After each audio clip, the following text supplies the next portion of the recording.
സ്വർണ്ണവില ഏതാനും ദിവസങ്ങളായി കുറയുന്ന രീതിയിലാണ് വിപണിയിൽ കാണുന്നത്. അധികം വൈകാതെ പവൻ വില 1 ലക്ഷത്തിന് താഴേക്ക് എത്തിയേക്കുമെന്നും പ്രവചനങ്ങളുണ്ട്.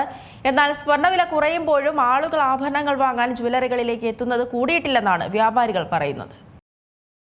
എന്താണ് സ്വർണ്ണ വിപണിയിൽ സംഭവിക്കുന്നത്?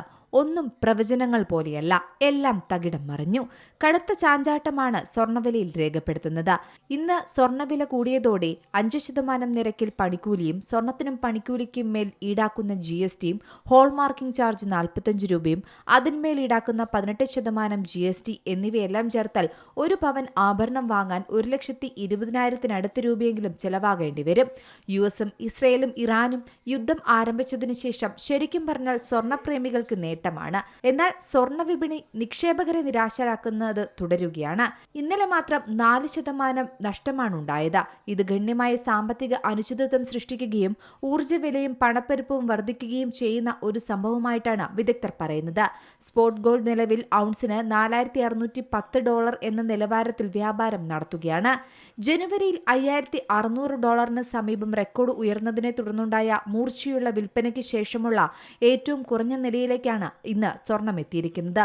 സ്വർണ്ണവിലകൾ അടുത്ത കാലത്തായി താഴേക്ക് നീങ്ങുന്നത് തുടരാമെങ്കിലും വർദ്ധിച്ചുവരുന്ന സർക്കാർ കടവും പരിമിതമായ കേന്ദ്ര ബാങ്ക് നടപടികളും ദീർഘകാലാടിസ്ഥാനത്തിൽ ഉയർന്ന സ്വർണ്ണവിലയെ പിന്തുണയ്ക്കുന്നത് തുടരുമെന്ന് തന്നെയാണ് പറയുന്നത്. കഴിഞ്ഞ ദിവസം മാത്രം 3 തവണയാണ് കുറഞ്ഞത്. ഒറ്റ ദിവസം കൊണ്ട് 5,000 രൂപയുടെ ഇടിവ്.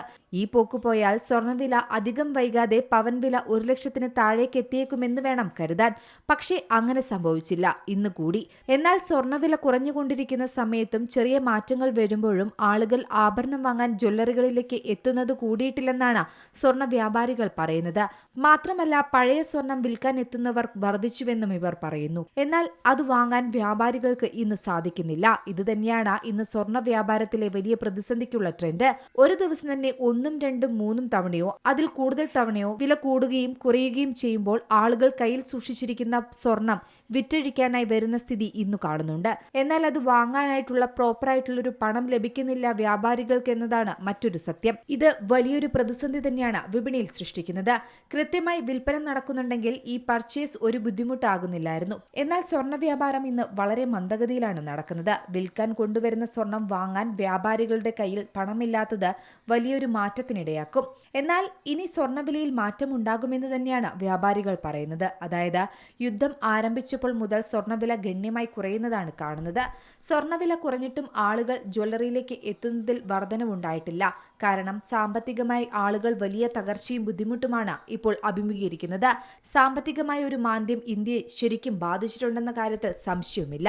അതേസമയം വിദേശത്തു യുദ്ധം നടക്കുമ്പോൾ നമ്മളെ ബാധിക്കില്ലെന്നാണ് പൊതുവെ പറയുന്നത്. പക്ഷേ ഈ യുദ്ധം ആരംഭിച്ചതു മുതൽ വിപണി വലിയ മാന്ദ്യത്തിലാണ് നടന്നുകൊണ്ടിരിക്കുന്നത്.